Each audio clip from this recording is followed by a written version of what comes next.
4 फरवरी 2025 प्रातः मुरली। ओम शांति। बाप दादा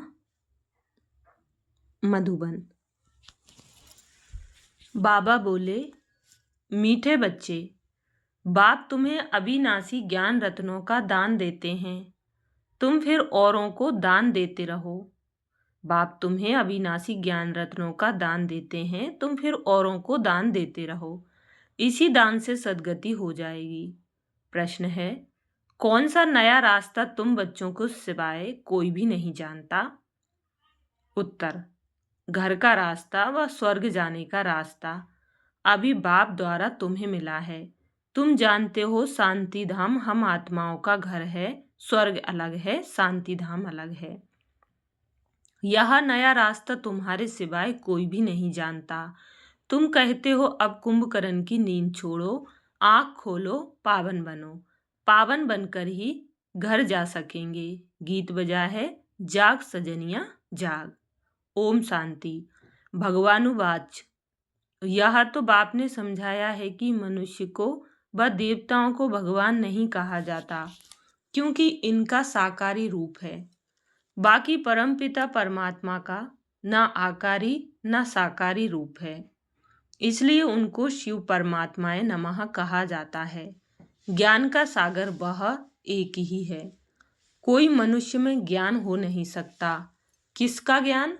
रचता और रचना के आदि मध्य अंत का ज्ञान, अथवा आत्मा और परमात्मा का यह ज्ञान कोई में नहीं है। तो बाप आकर जगाते हैं, हे सजनियाँ, हे भक्तियाँ जागो। सभी मेल अथवा फीमेल भक्तियाँ हैं, भगवान को याद करते हैं। सभी ब्राइड्स याद करते हैं एक ब्राइड ग्रूम को। सभी आशिक आत्माएं परमपिता परमात्मा मासूक को याद करती हैं। सभी सीताएं हैं। राम एक परमपिता परमात्मा है। राम अक्षर क्यों कहते हैं? रावण राज्य है ना, तो उसकी भेंट में राम राज्य कहा जाता है। राम है बाप, जिसको ईश्वर भी कहते हैं, भगवान भी कहते हैं। असली नाम उनका है शिव।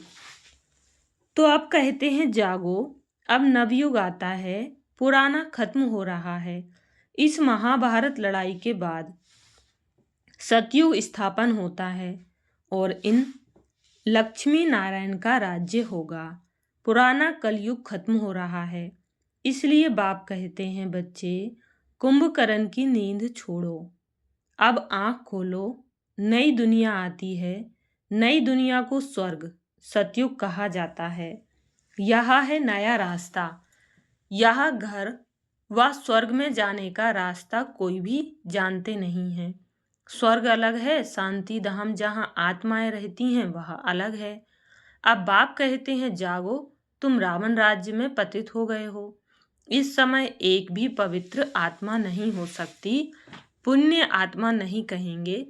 भले मनुष्य दान पुण्य करते हैं, परंतु पवित्र आत्मा तो एक भी नहीं है। यहाँ कलयुग में है पतित आत्माएं, सतयुग में है पावन आत्माएं। इसलिए कहते हैं, हे शिव बाबा, आकर हमको पावन आत्मा बनाओ। यह पवित्रता की बात है। इस समय बाप आकर तुम बच्चों को अविनाशी ज्ञान रत्नों का दान देते हैं। कहते हैं तुम भी औरों को दान देते रहो तो 5 विकारों का ग्रहण छूट जाए। 5 विकारों का दान दो तो दुख का ग्रहण छूट जाए। पवित्र बन सुखधाम में चले जाएंगे। 5 विकारों में नंबर 1 है काम, उसको छोड़ पवित्र बनो। खुद भी कहते हैं, हे पतित पावन, हमको पावन बनाओ। पतित विकारी को कहा जाता है। यह सुख और दुख का खेल भारत के लिए ही है। बाप भारत में ही आकर साधारण तन में प्रवेश करते हैं, फिर इनकी भी बायोग्राफी बैठ सुनाते हैं। यहाँ है सब ब्राह्मण ब्राह्मणियाँ, प्रजापिता ब्रह्मा की औलाद। तुम सबको पवित्र बनने की युक्ति बताते हो। ब्रह्मा कुमार और कुमारियाँ, तुम विकार में जा नहीं सकते हो। तुम ब्राह्मणों का यह एक ही जन्म है। देवता वर्ण में तुम 20 जन्म लेते, देवता वर्ण में तुम 20 जन्म लेते हो, वैश्य शूद्र वर्ण में 63 जन्म। ब्राह्मण वर्ण का यह एक अंतिम जन्म है, इसमें ही पवित्र बनना है। बाप कहते हैं पवित्र बनो। बाप की याद अथवा योग बल से विकर्म भस्म होंगे। यह एक जन्म पवित्र बनना है। सतयुग में तो कोई पतित होता नहीं। अभी यह अंतिम जन्म पावन बनेंगे तो 21 जन्म पावन रहेंगे। पावन थे, अब पतित बने हो। पतित हैं तब तो बुलाते हैं। पतित किसने बनाया है? रावण की आसुरी मत ने। सिवाय मेरे तुम बच्चों को रावण राज्य से दुख से कोई भी लिबरेट कर नहीं सकते। सभी काम चिता पर बैठ भस्म हो पड़े हैं। मुझे आकर ज्ञान चिता पर बिठाना पड़ता है, ज्ञान जल डालना पड़ता है, सबकी सद्गति करनी पड़े। जो अच्छी रीति पढ़ाई पढ़ते हैं उनकी ही सद्गति होती है। बाकी सब चले जाते हैं शांति धाम में। सतयुग में सिर्फ देवी देवताएं हैं, उनको ही सद्गति मिली हुई है। बाकी सबको गति अथवा मुक्ति मिलती है। 5000 वर्ष पहले इन देवी देवताओं का राज्य था। लाखों वर्ष की बात है, लाखों वर्ष की बात है नहीं। अब बाप कहते हैं मीठे मीठे बच्चों, मुझ बाप को याद करो। मन मना भव अक्षर तो प्रसिद्ध है भगवानुवाच। कोई भी देहधारी को भगवान नहीं कहा जाता। आत्माएं तो एक शरीर छोड़ दूसरा लेती हैं, कभी स्त्री कभी पुरुष बनती हैं। भगवान कभी भी जन्म मरण के खेल में नहीं आता।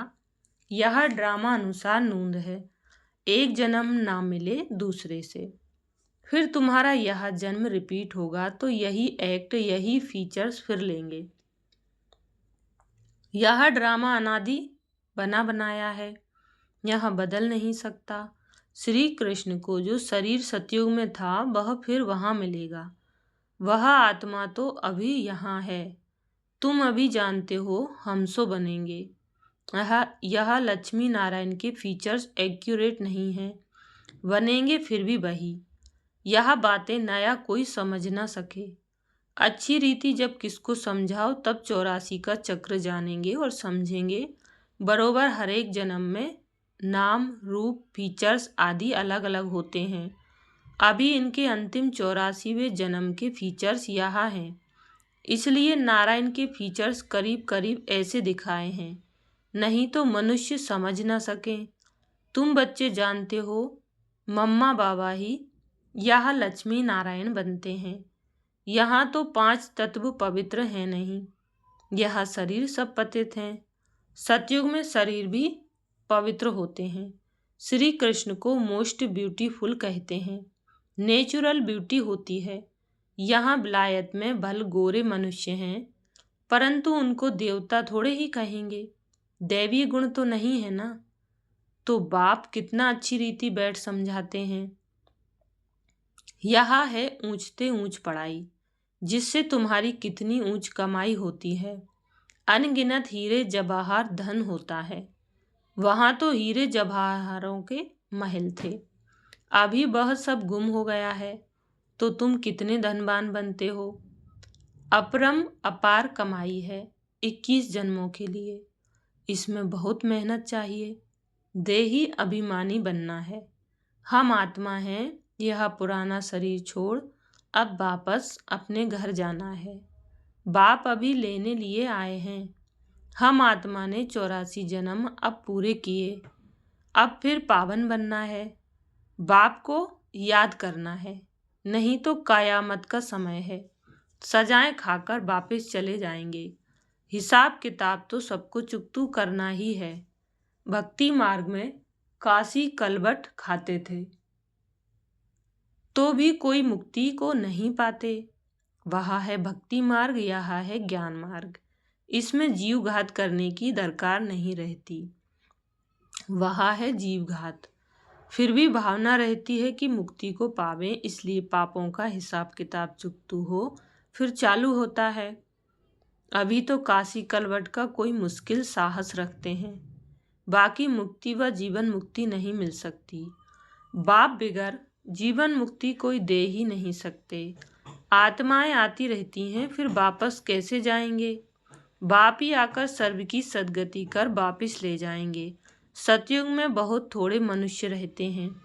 आत्मा तो कभी विनाश नहीं होती है। आत्मा अविनाशी है, शरीर विनाशी है। सतयुग में आयु बड़ी होती है, दुख की बात नहीं। एक शरीर छोड़ दूसरा ले लेते हैं, जैसे सर्प का मिसाल है। उसको मरना नहीं कहा जाता है, दुख की बात नहीं। समझते हैं अब टाइम पूरा हुआ है, इस शरीर को छोड़ दूसरा लेंगे।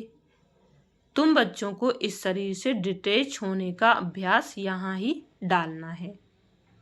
हम आत्मा हैं, हम आत्मा हैं, अब हमको घर जाना है, फिर नई दुनिया में आएंगे, नई खाल लेंगे। यह अभ्यास डालो। तुम जानते हो आत्मा 84 शरीर लेती है। मनुष्यों ने फिर 84 लाख कह दिया है। बाप के लिए तो फिर अनगिनत ठिक्कर भीतर में कह देते हैं। उसको कहा जाता है धर्म की गिलानी। मनुष्य स्वच्छ बुद्धि से बिल्कुल तुच्छ बुद्धि बन जाते हैं। अब बाप तुमको स्वच्छ बुद्धि बनाते हैं। स्वच्छ बनते हो याद से। बाप कहते हैं अब नवयुग आता है, उसकी निशानी यह महाभारत लड़ाई है। यह वही मूसलों वाली लड़ाई है।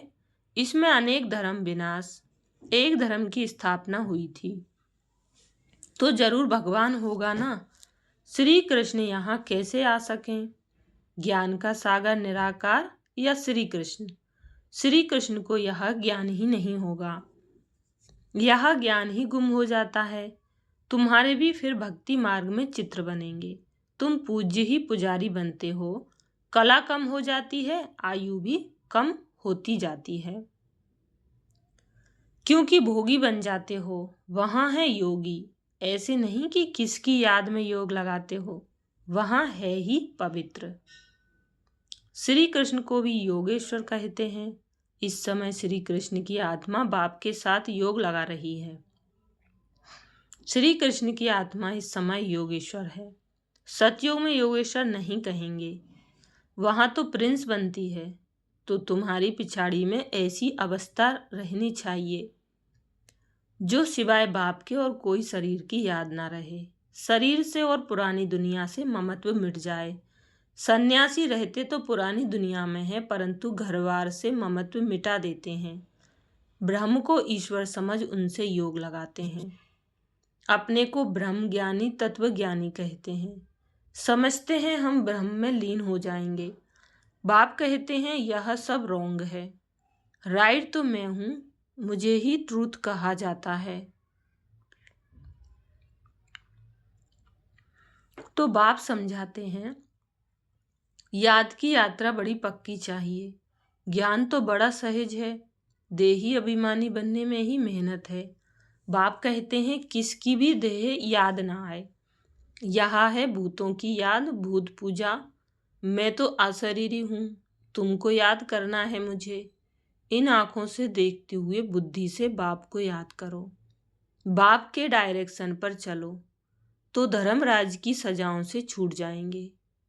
पावन बनेंगे तो सजाएं खत्म हो जाएंगी। बड़ी भारी मंजिल है। प्रजा बनना तो बहुत सहज है, उसमें भी साहूकार प्रजा, गरीब प्रजा। कौन कौन बन सकते हैं, सब समझाते हैं। पिछाड़ी में तुम्हारे बुद्धि का योग रहना चाहिए। पिछाड़ी में तुम्हारे बुद्धि का योग रहना चाहिए बाप और घर से। जैसे एक्टर्स का नाटक में पार्ट पूरा होता है तो बुद्धि घर में चली जाती है। यहाँ है बेहद की बात, वहाँ होती है हद की आमदनी। यहाँ है बेहद की आमदनी। अच्छे एक्टर्स की आमदनी भी बहुत होती है ना। तो बाप कहते हैं गृहस्थ व्यवहार में रहते बुद्धि योग वहाँ लगाना है।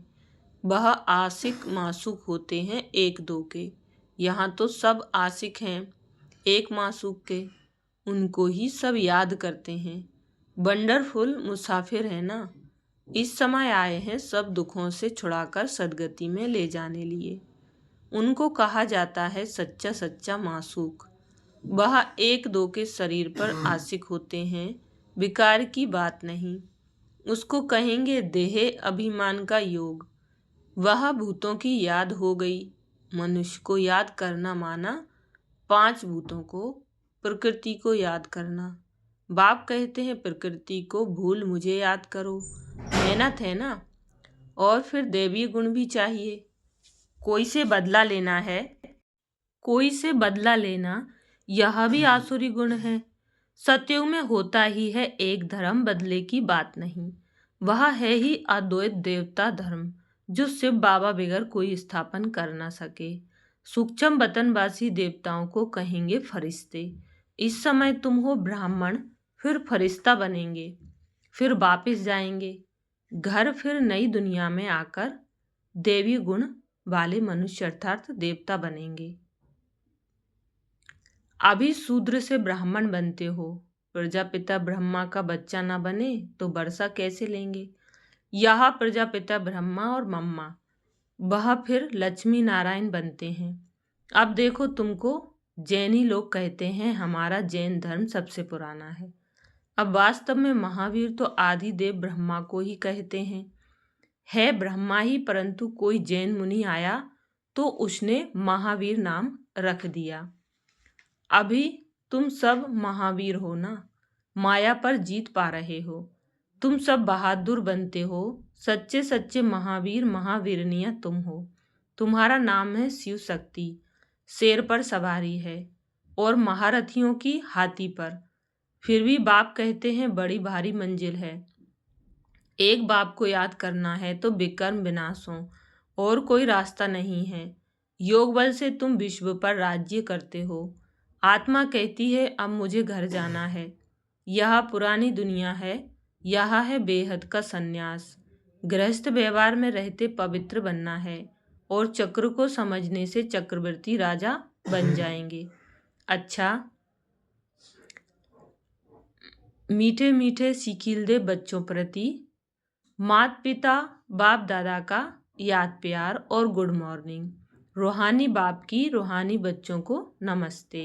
हम रूहानी बच्चों की रूहानी माता पिता बाप दादा को याद प्यार, गुड मॉर्निंग और नमस्ते। धारणा के लिए मुख्य सार। पहली पॉइंट, धर्मराज की सजाओं से बचने के लिए किसी की भी देह को याद नहीं करना है। धर्मराज की सजाओं से बचने के लिए किसी की भी देह को याद नहीं करना है। इन आँखों से सब कुछ देखते हुए एक बाप को याद करना है। अशरीरी बनने का अभ्यास करना है, पावन बनना है। दूसरी पॉइंट है, मुक्ति और जीवन मुक्ति का रास्ता सबको बताना है। अब नाटक पूरा हुआ, घर जाना है। इस स्मृति से बेहद की आमदनी जमा करनी है। अब नाटक पूरा हुआ, घर जाना है। इस स्मृति से बेहद की आमदनी जमा करनी है। वरदान दिया बाबा ने, 1 सेकंड की बाजी से सारे कल्प की तकदीर बनाने वाले श्रेष्ठ तकदीरवान भव। 1 सेकंड की बाजी से सारे कल्प की तकदीर बनाने वाले श्रेष्ठ तकदीरवान भव। डिटेल है, इस संगम के समय को वरदान मिला है, जो चाहे जैसा चाहे जितना चाहे उतना भाग्य बना सकते हैं, क्योंकि भाग्य विधाता बाप ने तकदीर बनाने की चाबी बच्चों के हाथ में दी है। लास्ट वाला भी फास्ट जाकर फर्स्ट आ सकता है। सिर्फ सेवाओं के विस्तार में स्वयं की स्थिति सेकंड में सार स्वरूप बनाने का अभ्यास करो। अभी अभी डायरेक्शन मिले, 1 सेकंड में मास्टर बीज हो जाओ तो टाइम न लगे। इस 1 सेकंड की बाजी से सारे कल्प की तकदीर बना सकते हैं। इस 1 सेकंड की बाजी से सारे कल्प की तकदीर बना सकते हैं। स्लोगन है, डबल सेवा द्वारा पावरफुल वायुमंडल बनाओ तो प्रकृति दासी बन जाएगी। डबल सेवा द्वारा पावरफुल वायुमंडल बनाओ तो प्रकृति दासी बन जाएगी। अव्यक्त इशारा है, एकांत प्रिय बनो, एकता और एकाग्रता को अपनाओ। एकांत प्रिय बनो, एकता और एकाग्रता को अपनाओ। अनेक वृक्षों की डालियां अब एक ही चंदन का वृक्ष हो गया। लोग कहते हैं 2-4 माताएं भी एक साथ इकट्ठी नहीं रह सकती, और अभी माताएं सारे विश्व में एकता स्थापन करने के निमित्त हैं। माताओं ने ही भिन्नता में एकता लाई है। देश भिन्न है, भाषा भिन्न भिन्न है, कल्चर भिन्न भिन्न है, लेकिन आप लोगों ने भिन्नता को एकता में लाया है। अच्छा, शुक्रिया बाबा, शुक्रिया आप सभी का। ओम शांति।